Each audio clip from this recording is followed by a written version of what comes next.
Assalamualaikum warahmatullahi wabarakatuh. Saya Cindy Wahyuni dengan NIM 210205049 akan menjelaskan tentang struktur membran sel. Oke, mari kita cari tahu seperti apa sih struktur membran sel itu. Struktur membran sel dikenal dengan sebutan fluid mosaic model atau mosaik cair. Kenapa? Karena faktanya membran sel itu tersusun atas lipid, protein, dan karbohidrat yang tersusun secara mosaik. Nah, kenapa fluid? Karena di antara komponen-komponennya itu dia bisa bergerak secara bebas. Jadi, membran sel itu bukan membran yang statis. Membran sel tersusun atas dua lapis fosfolipid atau lipid bilayer. Selain itu, ada protein integral dan perifer. Ada karbohidrat dan juga kolesterol.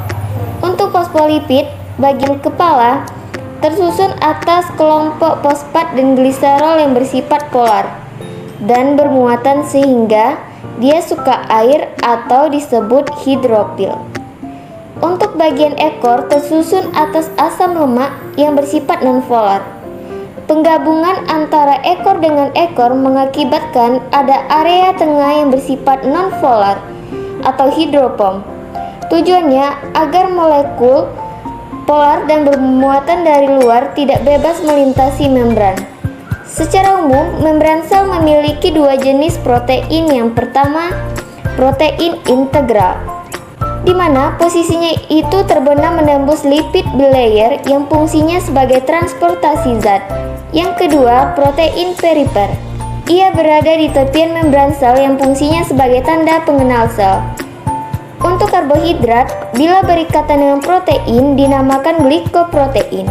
Bila berikatan dengan lipid dinamakan glikolipid, di mana fungsinya berperan dalam persinyalan. Untuk kolesterol sendiri berfungsi untuk menstabilkan membran.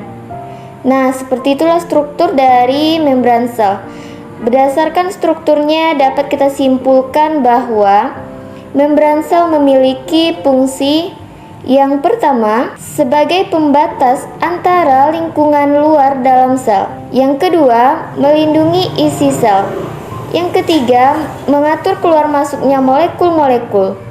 Kenapa? Karena dia memiliki sifat selektif permeabel, artinya hanya zat-zat tertentu saja yang bisa masuk.